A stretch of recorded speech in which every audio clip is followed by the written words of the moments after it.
జిల్లా రాయచోటిలో సంక్రాంతి ముగింపు వేడుకలు ఘనంగా జరిగాయి. రాయచోటి పట్టణ శివారులోని చెన్నముక్కపల్లి వద్ద మాజీ సర్పంచ్ శ్రీనివాసులు రెడ్డి ఆధ్వర్యంలో సంప్రదాయబద్ధంగా చాందిని బండి ఏర్పాటు చేసి పశువులను రంగురంగుల అలంకరణతో ముస్తాబు చేశారు.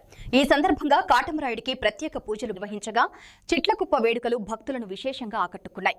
కులమతాలకు అతీతంగా రాయచోటి పట్టణంతో పాటు పరిసర గ్రామాల నుంచి పెద్ద సంఖ్యలో ప్రజలు తరలివచ్చి వేడుకల్లో పాల్గొన్నారు.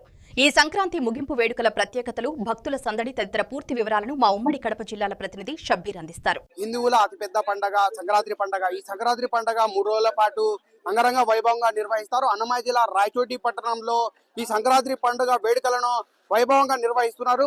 మొదటి రోజు భోగి, రెండవ రోజు సంక్రాంతి, మూడవ రోజు కనుమతో పాటు వివిధ పశువులను, పాడి పంటలను పండించే పశువులను అందంగా అలంకరించి ఇట్లా చెన్నముకపల్లి వద్ద, అడ్లగొప్ప వద్ద పశువులను కాటమరాయునికి ప్రత్యేక పూజలు నిర్వహించి పశువులను ప్రత్యేక పూజలు నిర్వహిస్తున్నారు. ప్రస్తుతం అంతా మాట్లాడడానికి చెన్నముకపల్లి మాజీ సర్పంచ్ శ్రీనివాసులు రెడ్డి ఉన్నారు. ప్రజెంట్ చేద్దామన్నా, చెప్పండి, ఈ కార్యక్రమం ఎప్పటి నుంచి నిర్వహిస్తున్నారు? సంక్రాంతి వేడుకలు ఎలా జరుగుతున్నాయి? చెన్నముక్కపల్లి గ్రామంలో వందల సంవత్సరాల నుంచి కానీ మా పెద్దల దగ్గర నుంచి కానీ కొనసాగుతున్నది. కానీ చెన్నముకపల్లి గ్రామం ప్రజలు చాలా ఎక్కువ అభివృద్ధి చెందడం, ఇక్కడ కాటమరాజుకు మొక్కుకొని ఎంతో మందికి పిల్లలు పుట్టడం కానీ, ఉద్యోగాలు రావడం కానీ, ఇక్కడ మామూలుగా చెన్నముకపల్లి కాటమరాజుకి మామూలు ఒక్క పొద్దు ఉండాలనే కానీ పిల్లలు, విద్యార్థులందరూ, పెళ్లి కాని వాళ్ళందరూ పోటీ పడి మేముంటామని చెప్పి ఇక్కడ భక్తితో బాగా పూజించి ఇది చేస్తే ఉద్యోగాలు రావడాలు కానీ, పెళ్లిళ్ళకు ఇప్పుడు కానీ మామూలుగా కొంత ఒక భక్తులు అయితే మొత్తం ప్రసాదం అంతా కానీ ఇవన్నీ కానీ వాళ్ళ పిల్లలు పుట్టారని వాళ్ళే నిర్వహించడం, ఒక్కో విధంగా మొక్కుకొని ఇక్కడ ఎన్నో కోరికలు తీర్చుకుంటున్నారు.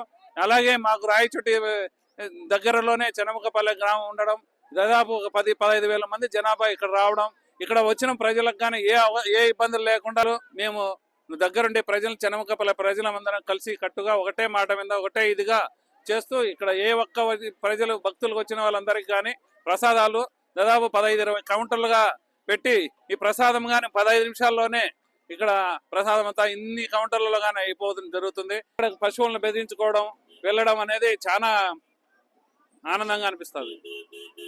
ప్రతి ఏటా కూడా సంక్రాంతి పండుగ వచ్చిందంటే చాలు ఈ 3 రోజుల పాటు అంగరంగ వైభవంగా వేడుకలు నిర్వహిస్తామని చెప్పి అన్నమయ్య జిల్లా రాయచోటి పట్టణ శివార్లోని చెన్నముకపల్లిలో కాటమరాయుడికి ప్రత్యేక పూజలతో పాటు ఇట్లా చిట్లకుప్పను ఏర్పాటు చేసి ఆరుగాలం కష్టపడిన రైతన్న వెంబడి ఉన్న పశువులను అందంగా అలంకరించి ఇక్కడ కాటమరాయునికి ప్రత్యేక పూజా కార్యక్రమం నిర్వహిస్తున్నామని చెప్పి, ఇదే సాంప్రదాయం ఆనవాయితీగా నడుస్తుందని చెప్పి ఇక్కడ అన్నమయ్య జిల్లా రాయచోటి చెన్నముకపల్లి మాజీ సర్పంచ్ శ్రీనివాసులు రెడ్డి తెలుపుతున్న పరిస్థితి. కెమెరా పర్సన్ సర్తో షబ్బీర్, శ్రేష్ఠ టీవీ న్యూస్, ఉమ్మడి కడప, అన్నమయ్య జిల్లా.